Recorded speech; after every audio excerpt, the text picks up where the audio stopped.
Well, good day to all of you. So, today after the basic introduction on the mass transfer processes and also some insight into the equilibrium considerations, it was basically a recap of the thermodynamics course which you had done, I think, in your second year, etc. So, today we are going to take up, as I had already said, we will be taking up each individual process and discussing it in details.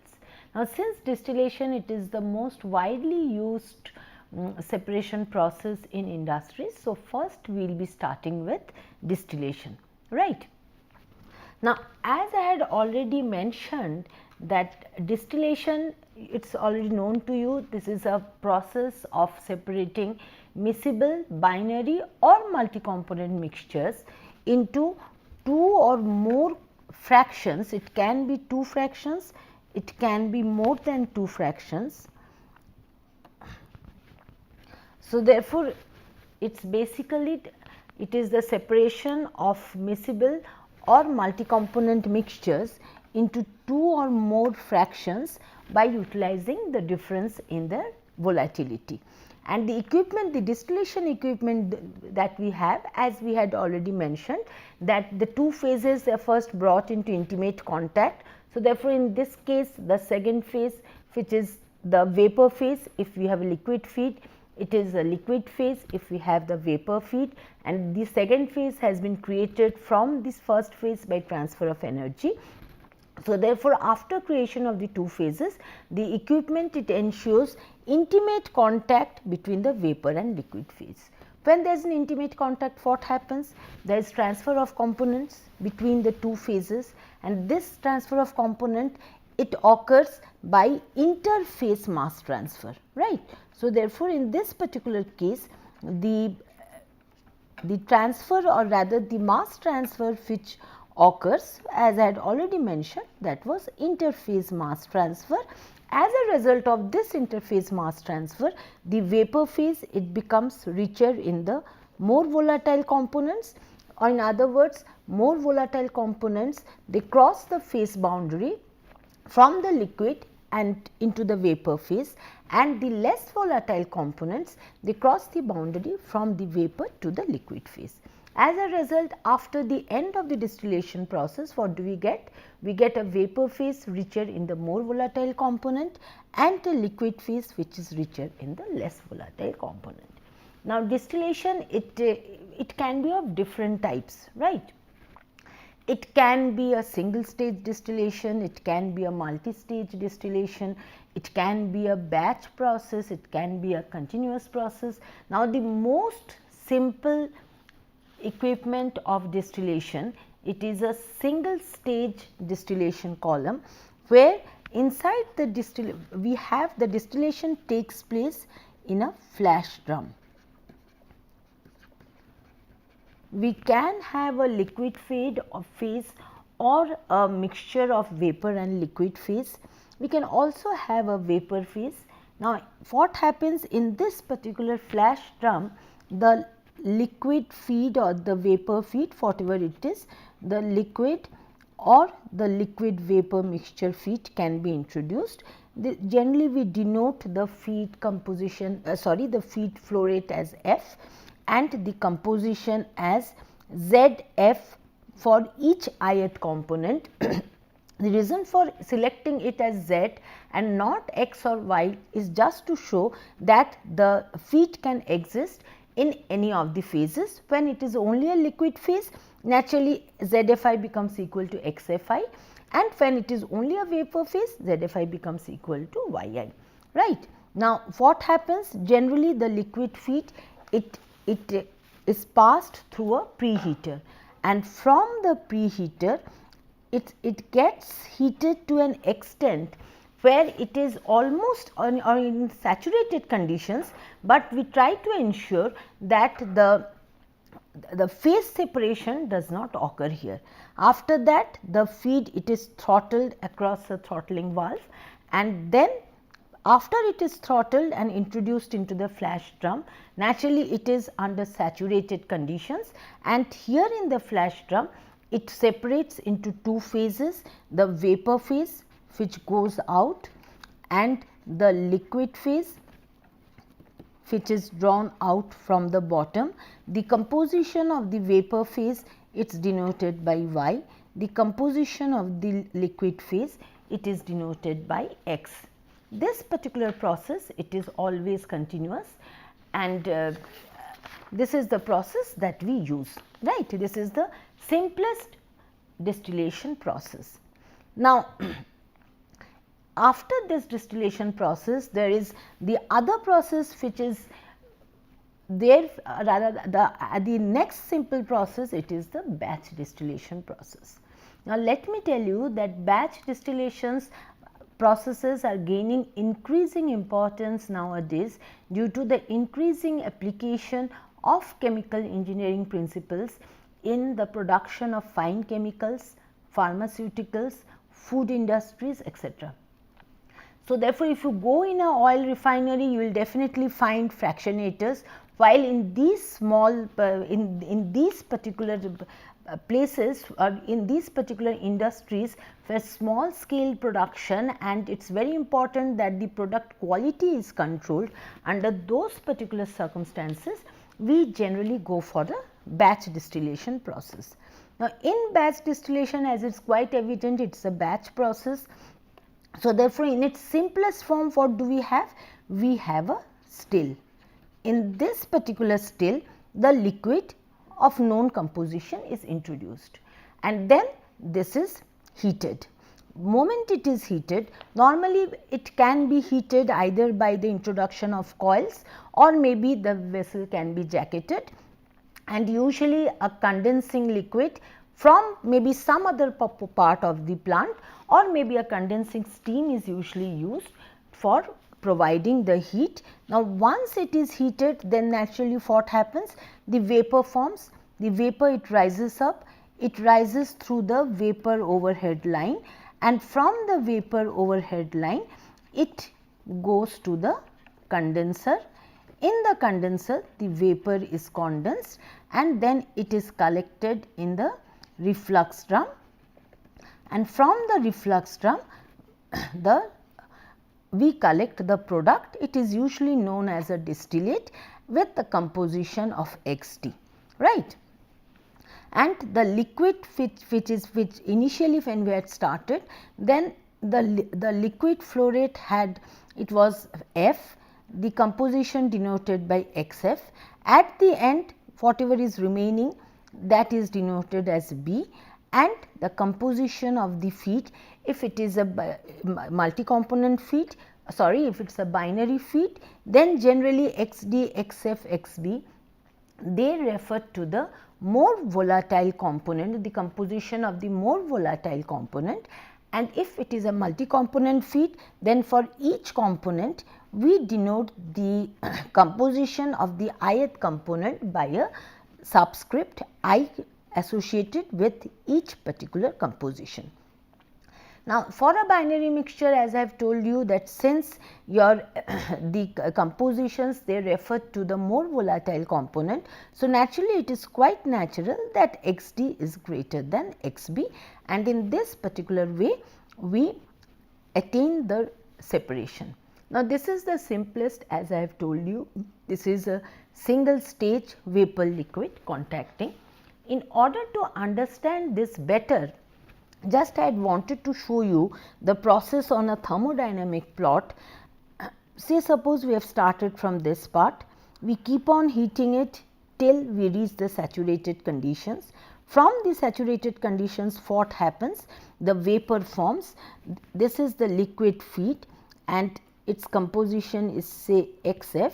This particular plot is definitely for a binary mixture, it is quite evident, otherwise we could not have done it. And this is plotted in terms of the more volatile component. So, rather x, y they correspond to the composition of the more volatile component, and so therefore, moment it reaches the saturation state, what happens? We get the vapor which is in equilibrium with this composition. So, therefore, the vapor which is rising from here, the composition of this vapor is denoted by this particular, say it is y1 for to say Y1A or something. So, the vapor which is rising from here. Then it goes up, it is condensed, and when it condensed, same the composition is the same. So, therefore, what we find is we had started from this particular composition, and the distillate that we have got, that is quite naturally you can see that is richer in the more volatile component. Well, now this is very simple, this is the simplest type, as I have told you, that with a heated still and the condenser which are operating at atmospheric pressure, very simple, but it is very naturally you have already realized the limitations of this. You can very well understand that the maximum separation that we can get from here is the equilibrium composition in equilibrium with the feed composition. And also you know that under practical situations it is going to be lesser than this. Also along with that we know it is fairly expensive. So, therefore, if we want to enhance the distillate composition, or if you want to make the distillate richer in the desired component or the more volatile component, what we can do? The distillate that we have got, that we can redistill it, and moment we repeat the process, what do we get? Again from this liquid we get a vapor which is richer in the more volatile component, and it is in equilibrium with this. Moment we condense this, we find that we have achieved additional enrichment. If we keep on repeating this, then definitely we would get finally a product which will be almost comprising of almost pure more volatile component. So, therefore, redistilling is definitely one particular way by which we can enhance the purity of the distillate. Apart from that, what else we can do to in order to improve the performance? See, it is quite evident that suppose we go for lower and lower pressure. This particular TXY diagram is constructed say at a pressure of 1 atmospheres or 1.5 atmospheres. Suppose we decrease the pressure, what do we find? When we decrease the pressure, firstly is the difference between the bubble point and the dew point increases for any particular composition, or in other words the TXY curve, there is greater gap between them, which shows that it is quite evident that in this particular case the separation that we get, and at a lower pressure we get much more separation. So, definitely we can operate at a lower pressure and improve the performance of the batch distillation. But in this case you have to remember one thing.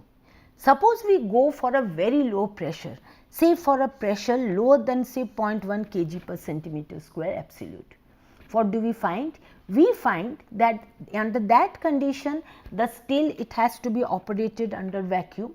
Usually the vacuum it is created by an ejector which consumes steam, and we find that the steam consumption it increases significantly when we go for pressures much very low pressures, or rather pressures much lower than 0.1 kg per centimeter square, and under that condition this option becomes uneconomical, right.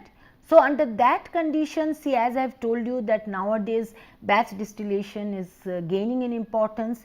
So, therefore, for increasing or rather improving the performance, what we can do? We can opt for a multi-stage batch distillation column. Usually this is opted, as I have already mentioned, when the required product purity is higher than that which can be attained with a single stage. In a single stage, the best that we can attain is in equilibrium with the feed composition. If we want the product purity higher than that, then definitely we have to opt for a multi-stage, just as the way I was showing you the redistillation.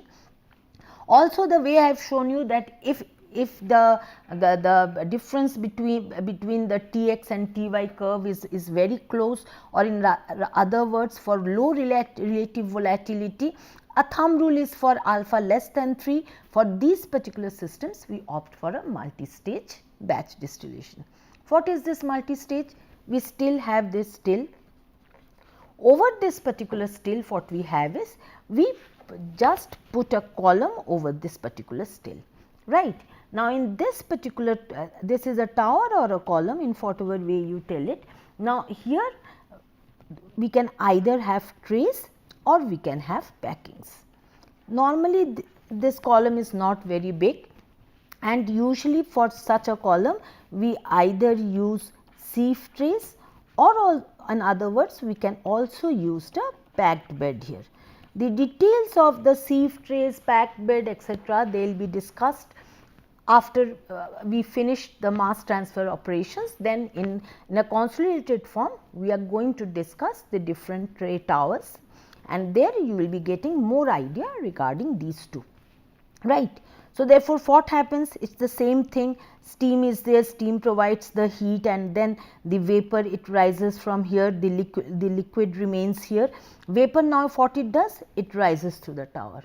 It rises to the tower, it reaches the condenser. From the condenser it gets condensed. Then the condensed liquid, it comes and it is collected in the accumulator, or in other words it is known as the reflux drum. Now, from the accumulator, then in that case we get one product which is definitely richer in the more volatile component. Some amount of this particular product we take it out, say the flow rate is D, or rather the yield is D and the composition is XD. Some portion of this product we recirculate it back into the column. This particular portion is known as the reflux. Now, this reflux is introduced. What is this reflux? It is richer in the more volatile component. So, definitely when the vapor is flowing up and it comes in contact with the reflux, then what happens? There is additional mass transfer between the reflux and the vapor. During this, the reflux is a liquid and the vapor is a vapor. So, when there is an additional mass transfer, what happens? From the reflux, more volatile components diffuse in the vapor phase. From the vapor, less volatile components come into the liquid phase.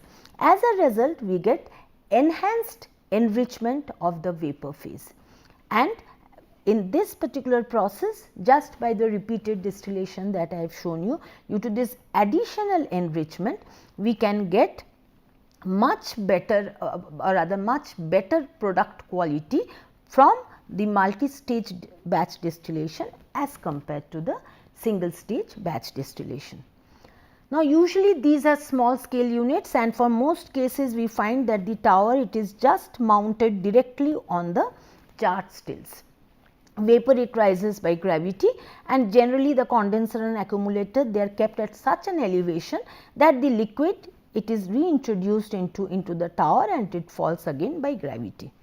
It can also happen for bigger units that the tower, it is just placed next to the still, but at an appropriate elevation such that gravity flow of liquid from the tower bottom to the still can happen.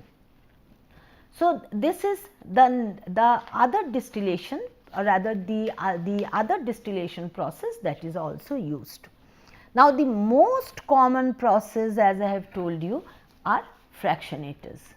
These fractionators, they are the most common and they are continuous processes. Here there is a cascade of multiple stages that we had already discussed.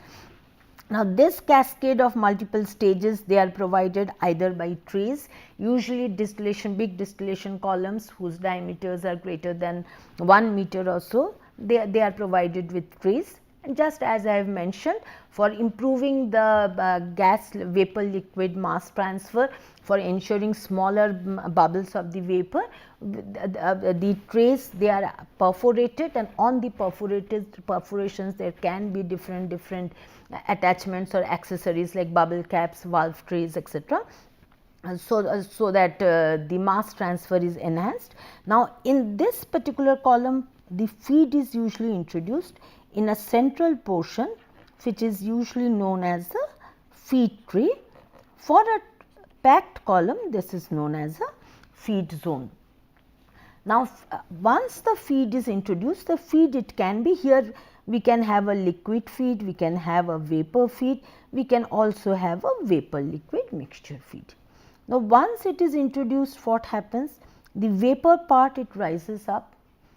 Just like I have discussed in the multi-stage batch distillation, vapor rises through the overhead vapor line, it reaches the condenser. In the condenser, cooling occurs, vapor gets condensed and then it collects in the reflux drum, or it is also known as the accumulator. From the reflux drum, as I have said, a part of the product, it is drawn out, it is known as the distillate, composition denoted by XD. Part of it, it is reintroduced into the column as reflux. Definitely reflux, it is denoted as R. The composition, you know, it is the same composition. When this reflux is introduced, then again this reflux, it comes in contact with the rising vapor and it enriches the vapor. So, therefore, by this particular process, we get high purity of the product. So, the section above the feed where enrichment of vapor occurs, this is known as the enrichment section. Where the reflux meets the counter in a counter current fashion, the vapor and enrichment occurs. Now, what happens below the feed tray? Here the liquid comes down. This liquid, if it has to be enriched, it has to come in contact with a counter flowing vapor in this case. So, from where is this vapor generated? The liquid, it flows down, it comes to the bottommost tray. From the bottommost tray, it is withdrawn and then it is sent into a reboiler. What does the reboiler do? The reboiler, it partially vaporizes the liquid which comes, and we can use different sort of an heating medium. It is basically a shell and tube heat exchanger. There can be different designs of the reboiler, which we will be dealing in details when we discuss the distillation column. We can have thermosiphon reboilers, we can have kettle type reboilers, and in this reboiler what happens? Vapor is generated. That vapor, it is again reintroduced into the column just below the bottom tray and just above the liquid hold up in the bottom of the tray. So, this vapor, what it does? This vapor, it rises up and it meets the liquid which is falling down. So, therefore, there is during this counter current flow, there is again mass transfer between the vapor and the liquid, and as a result more volatile components, they move from the liquid to the vapor phase. Less volatile components, they move from the vapor to the liquid phase, and as a result mass transfer occurs. Vapor becomes richer in the more volatile component, then it rises up. Then in the enrichment section, the enrichment of vapor with respect to the more volatile component continues as it comes in contact with the reflux, and finally with all this enrichment we get an almost pure product from the feed that we have started. And what will be the purity that we will get from the feed composition and the flow rate with which we have started? That we get, or rather we can achieve that by deciding upon the number of stages in the column. So, depending upon the purity, we decide the number of stages. Initial calculations assume that on each tray the vapor and liquid which are leaving, they are in equilibrium. That means, we perform the calculations assuming ideal contacting trays, and we knowing fully well that ideal contact or equilibrium trays do not exist. So, after we have found out the number of ideal trays, then we consider a fractional overall efficiency, and we then compute to find out the actual number of trays which will be required to effect this particular separation. So, therefore, this section, the section where the vapor is stripped off of its less volatile components, this section is known as the stripping section. So, therefore, the distillation column, the fractionator column in its most simple form, this has got a feed tray, enrichment section above this, stripping section below this, and then the liquid which enriches the vapor, it is supplied from the vapor which is condensed, and then it is collected and in the reflux drum, and this is provided as a reflux. In the same way, the vapor which forms in the reboiler, that is once more introduced here, and that also provides the additional separation. Now, it is important for you to remember that while mostly we operate with total condensers. What does total condenser means? Total condenser means whatever vapor comes, usually the entire vapor, it is condensed into the liquid, part of which is sent as reflux, part of which is withdrawn as distillate. On the other hand, in the reboiler we find that we undergo partial vaporization just to obtain the vapor which is required to be introduced in the distillation column. The remaining portion of it, it is withdrawn as a bottoms product, flow rate B, and the bottom composition as XB.